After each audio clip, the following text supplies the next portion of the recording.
आशीष गर्ग। खबर नई दिल्ली। कृषि मंत्री शिवराज सिंह चौहान ने कहा, उत्पादन बढ़ाने के लिए अच्छे बीजों की जरूरत है और आईसीएआर ने 2900 बीजों की किस्में विकसित की हैं। हमारा लक्ष्य है कि इन बीजों और अन्य प्रयोगों को जल्द से जल्द लैब से खेत तक पहुंचाया जाए ताकि किसानों को लाभ हो। उत्पादन बढ़ाने के लिए अच्छे बीज क्यों जरूरी हैं? अच्छे बीज उच्च गुणवत्ता वाली फसल देते हैं, जिससे उपज में वृद्धि होती है। वे बीमारियों और कीटों के प्रति अधिक प्रतिरोधी होते हैं, जिससे फसल को नुकसान कम होता है। वे विभिन्न जलवायु परिस्थितियों के अनुकूल होते हैं, जिससे किसान हर जगह खेती कर सकते हैं। आईसीएआर ने 2900 बीजों की किस्में विकसित की हैं। आईसीएआर भारतीय कृषि अनुसंधान परिषद भारत में कृषि अनुसंधान और शिक्षा के लिए एक प्रमुख संगठन है। उन्होंने विभिन्न फसलों के लिए 2900 बीजों की किस्में विकसित की हैं, जिनमें गेहूं, चावल, दालें, तिलहन और सब्जियां शामिल हैं। लैब से लैंड तक बीजों और प्रयोगों को पहुंचाने का प्रयास। हमारा लक्ष्य है कि आईसीएआर द्वारा विकसित बीजों और अन्य प्रयोगों को जल्द से जल्द किसानों तक पहुंचाया जाए। इसके लिए हम विभिन्न माध्यमों का उपयोग करते हैं, जैसे कि बीज उत्पादन कार्यक्रम, किसान प्रशिक्षण कार्यक्रम और कृषि विस्तार सेवाएं। हमारा मानना है कि किसानों को उन्नत तकनीक और अच्छी किस्म के बीजों तक पहुंच होनी चाहिए ताकि वे अधिक उत्पादन कर सकें और अपनी आय बढ़ा सकें।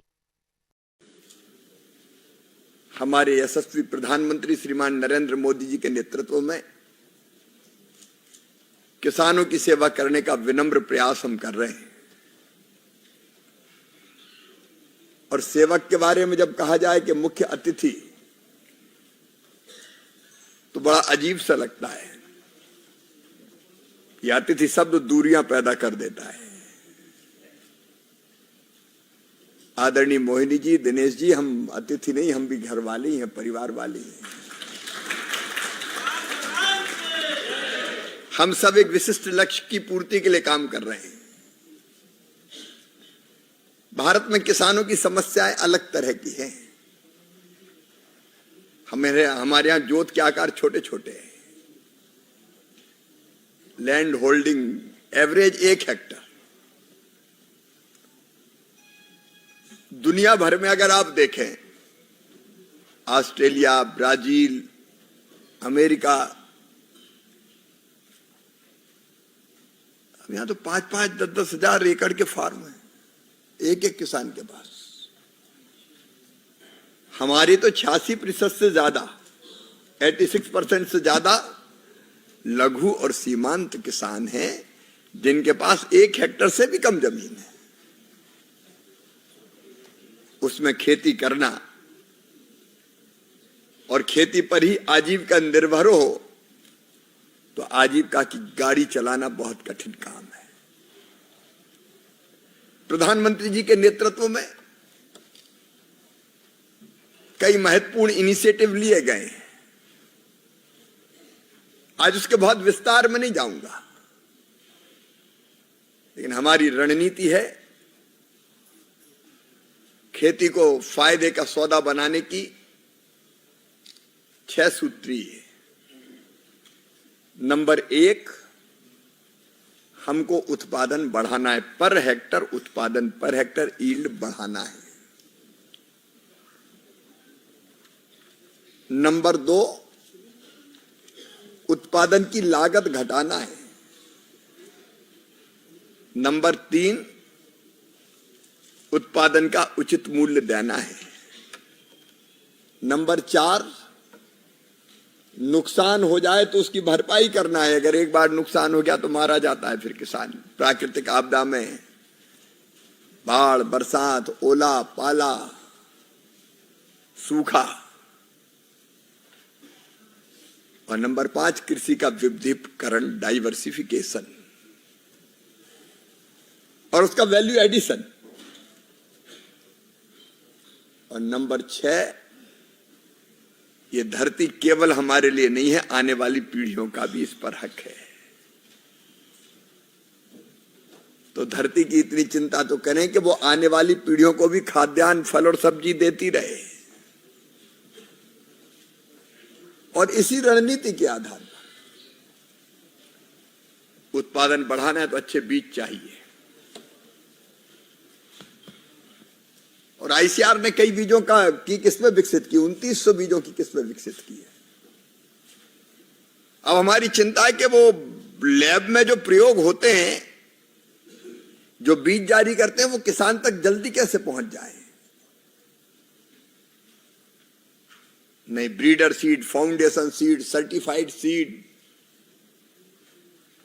बहुत सा समय ही निकल जाता और जब तक किसान के पास पहुंचता तब तक नई किस्म आ जाती। हम लोग कोशिश कर रहे हैं जल्दी से जल्दी कैसे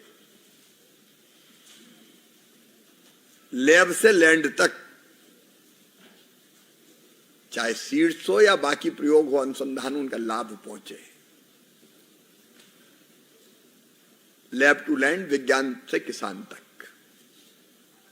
हमारी सीमाएं भी है। अब जीएम सीड हम अलाउ नहीं करते। दूसरे देश तो जीएम सीड का प्रयोग करके बम्पर उत्पादन कर लेते हैं, इसलिए उनकी लागत कम आती है, उत्पादन ज्यादा होता है। अब दूसरे देशों के सोयाबीन का उत्पादन, हमारे सोयाबीन का उत्पादन, दूसरे देश में दलहन का उत्पादन, हमारे उत्पादन अंतर है, क्योंकि वो जीएम सीड्स का प्रयोग करते हैं।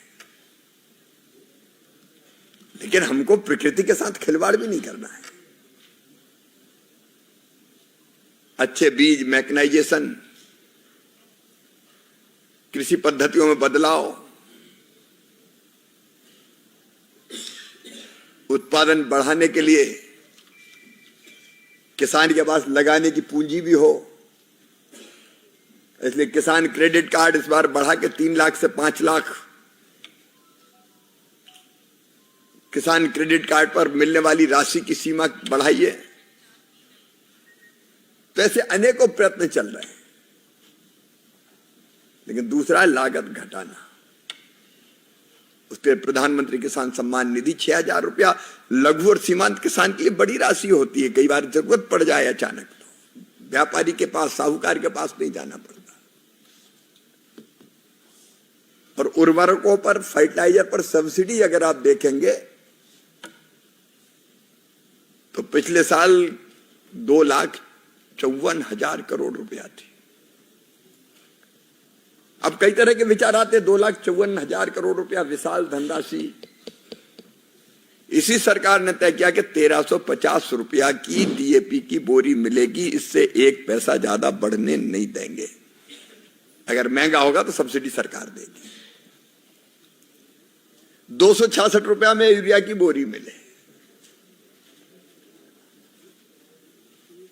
क्योंकि फर्टिलाइजर महंगा हो गया तो फिर लागत बढ़ेगी, तो लागत घटे। अब ये एफपीओ का जो प्रयोग है, ये भी उत्पादन की लागत घटाने का ही उपक्रम है एक तरह से। अकेले अकेले किसान अगर फसल पैदा करें, खेती करें, तो अलग अलग आदान लाना, अलग अलग मशीनें लाना, अलग अलग बेचना, ये काफी कठिन और जटिल काम है। संग शक्ति कलयुगे, ये एफपीओ का मूल मंत्र है। इंडिविजुअल किसान नहीं, अगर किसान मिल जाता है, संगठित हो जाता है और मिलकर काम करता है, चाहे बीज खरीदना हो, खाद खरीदना हो, कीटनाशक खरीदना हो, अपने उत्पाद को बेचना हो, उसकी प्रोसेसिंग करना हो, अभी अपने फेडरेशन के उत्पाद देखे। अकेला किसान नहीं कर सकता, किसानों का संगठन कर सकता है। और इसलिए प्रधानमंत्री जी ने एक क्रांतिकारी कल्पना की, एफपीओज बनाएंगे। अलग अलग हमारी ताकत कम होगी, अगर मिलके हो जाएं तो हम महाशक्ति बन सकते हैं। 10,000 एफपीओ बने, उनमें से कई बहुत अच्छा काम कर रहे हैं। बीच में मैं इस गहराई में भी गया कि ये बने कैसे, कहीं कोई गड़बड़ तो नहीं बन गए। तो उस तरह की चीजें भी, उसका भी हम अध्ययन कर रहे हैं। लेकिन कई एफपीओ बहुत अच्छा काम कर रहे हैं। मैं उसके विस्तार में नहीं जा रहा अभी। तो लागत घटे और फिर ठीक दाम मिले। अब ये बड़ी विचित्र परिस्थितियां हैं। उत्पादन बम्पर अगर हो जाए कीमत तुरंत डाउन होती है। अच्छा, होता भी अजीब है, अगर प्याज की थोड़ी कीमत बढ़ गई हल्ला मच जाता है, प्याज ने रुलाया, टमाटर लाल हुआ, और मध्य प्रदेश में 2 रुपये किलो बिक रहा है, तब क्या हुआ? तो हम संपूर्ण परिस्थिति का विचार नहीं करते। कई बार उत्पादन का ठीक दाम देने के लिए एक तरफ जहां एमएसपी, वहीं दूसरी तरफ फल सब्जी बाकी चीजों की भी दिक्कत थी, तिलहन की दलहन की, तो उसके भी रास्ते निकाले। जैसे टमाटर में ही हमने तय किया, टमाटर, आलू, प्याज, अभी हमने एक योजना बनाई, उसका प्रचार भी करने की कृपा करें आप। नेफेड या राज्य की कोई एजेंसी किसानों के साथ मिलकर, राज्य सरकार के साथ मिलकर, क्योंकि एक तरफ खेत में गांव में सस्ता बिकता है, छोटे शहरों में सस्ता बिकता है, दिल्ली में महंगा बिकता है, बंबई में महंगा बिकता है। अकेला किसान नहीं ले जा सकता क्योंकि ट्रांसपोर्टेशन की लागत ज्यादा आती है, और खराब हो गया, कहीं कुछ और हो गया तो और मरे। इसलिए हमने तय किया है बाजार हस्तक्षेप योजना। इसके अंतर्गत अगर वहां से टमाटर लेके आप आएंगे दिल्ली और दूसरे बाजारों में, तो आने में जो ट्रांसपोर्टेशन का खर्चा लगेगा वो केंद्र सरकार पूरा का पूरा उठाएगी। ये फैसला अभी हमने किया। अब मैं भारतीय किसान संघ से और माही से निवेदन करता हूं कि इसका प्रचार करें और राज्य शासन से बात करें कि भाई ये योजना लागू करो, क्योंकि भारत सरकार को योजना सीधे लागू नहीं कर सकती। हम तो किसानों, राज्य सरकार के साथ ही लागू करते हैं। हमारे पास कोई ऐसी एजेंसी नहीं कि हम जाके खुद ही करने पड़ लगे। राज्य सरकार हमसे अनुमति मांगेंगे, हम तुरंत देंगे। ये आलू प्याज में, भंडारण में भी जो लागत आएगी, आज रेट कम है, हमको भंडार करके रखना है कुछ दिन, तो भंडारण की लागत भी केंद्र सरकार वहन करेगी।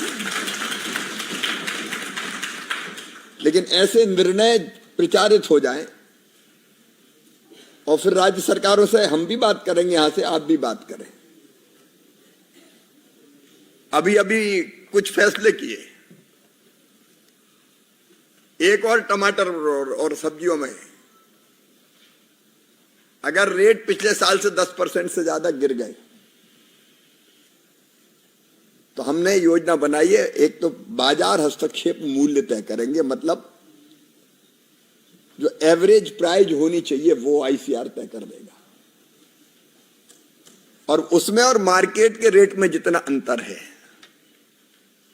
उस अंतर के बीच की राशि डीबीटी के माध्यम से सीधे किसान के खाते में डाली जाएगी। ये भी राज्य सरकार स्वतंत्र लागू करे ना करे, और इस जो अंतर की जितनी राशि होगी उसका 50% केंद्र सरकार देगी और 50% राज्य सरकार देगी। मान लीजिए प्याज की 10 रुपया आती है और प्याज 8 रुपया बिक रहा है, तो 2 रुपये का जो भावांतर है वो डीबीटी करेंगे, 2 रुपया 4 रुपया जो भी हो। मैंने एक फार्मूला आपको बताया। वैसे ही इंपोर्ट और एक्सपोर्ट नीति, समय की सीमाएं, मुझे निकलना है जल्दी, लेकिन अभी प्याज के बारे में हम लोगों ने तय किया। पहले 40% एक्सपोर्ट ड्यूटी थी, जब प्याज महंगा हो गया, प्याज सस्ता हो गया, तो घटा के 20% की, और अब 1 अप्रैल से 0% एक्सपोर्ट ड्यूटी किसान जहां चाहे बेचे दुनिया के बाजारों में।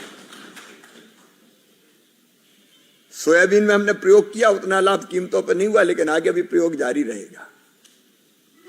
इंपोर्ट ड्यूटी 0% थी, मतलब बाहर का तेल आ जाए, खाद्य तेल, तो 0% पे आप इफेक्टिवली 27.5% कर दी, ताकि बाहर वाला महंगा हो तो हमारे तेल के बाजार के लिए स्थान बने और किसान को दाम ठीक मिले।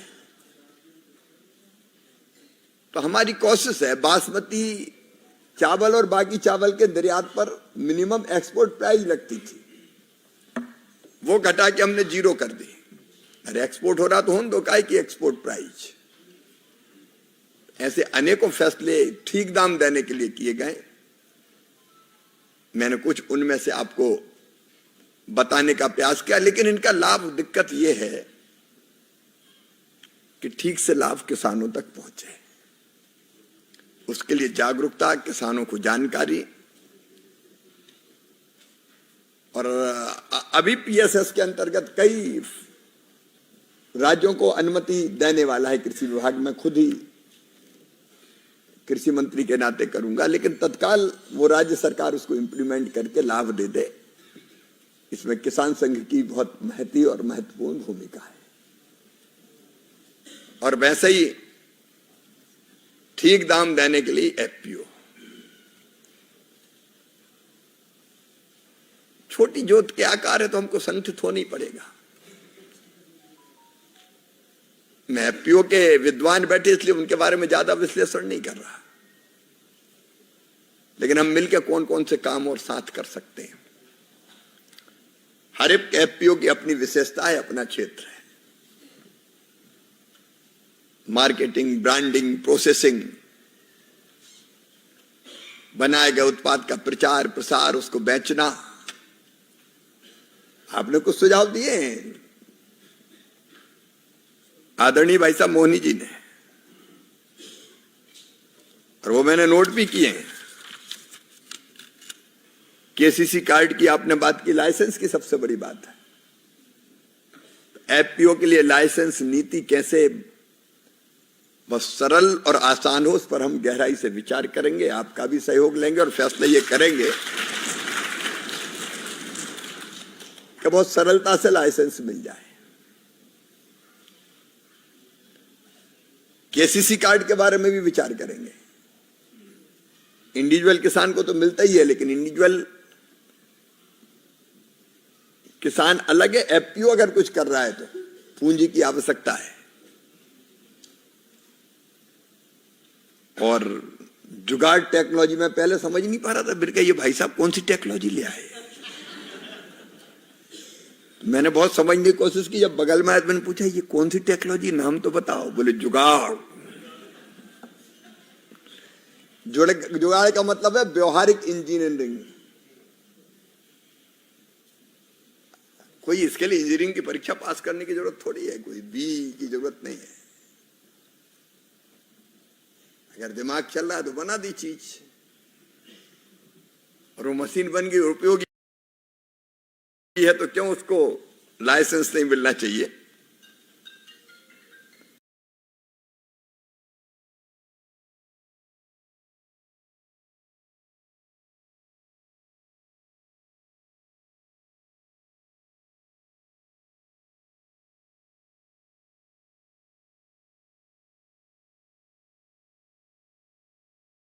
और आपने प्रिक्योरमेंट की बात भी कही है। इन सब विषयों पर उचित स्थान पर, उचित मंच पर विचार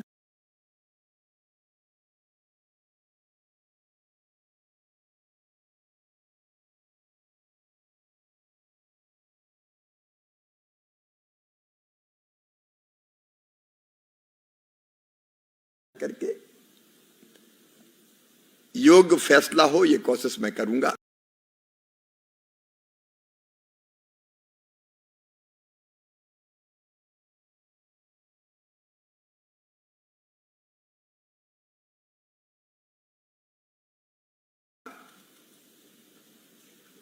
आज तो मैं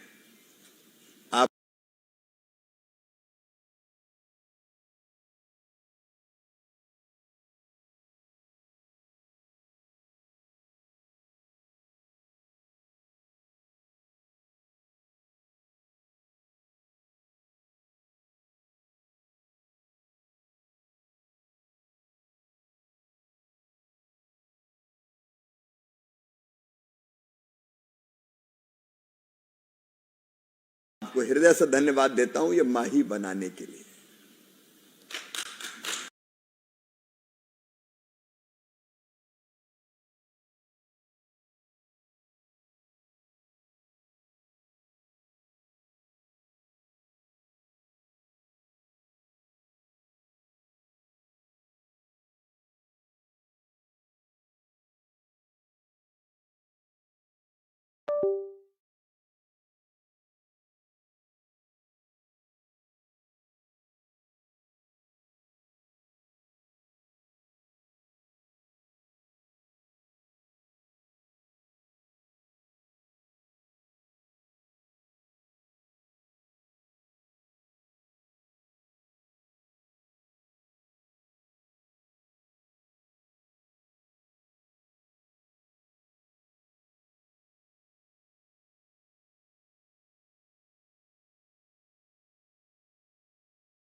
बन जाए तो ताकत और बढ़।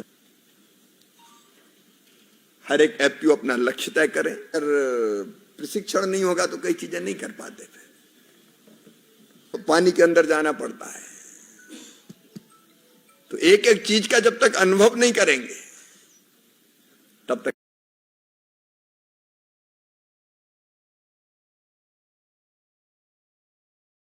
और जो मैंने बताया कि बाजार हस्तक्षेप योजना जिसका मैंने जिक्र किया था उसके अंतर्गत हम पैसा देंगे। तो जहां जहां समस्या है वहां जूझेंगे और किसान की खेती और किसान स्वयं बचा रहे ताकि हिंदुस्तान बचा रहे, उसके प्रयास में कोई कमी नहीं छोड़ेंगे।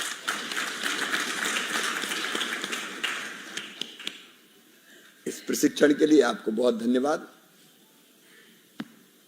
मैंने दिनेश भाई साहब से सदन में रहना जरूरी है तो उन्होंने कहा कि थोड़ी देर के लिए तो आ जाओ, तो तुमने पुकारा और हम चले आए। जब जरूरत होगी आपके बीच में होंगे, मिलकर काम करेंगे, किसान को आगे बढ़ाएंगे। जय बलराम, भारत माता की जय।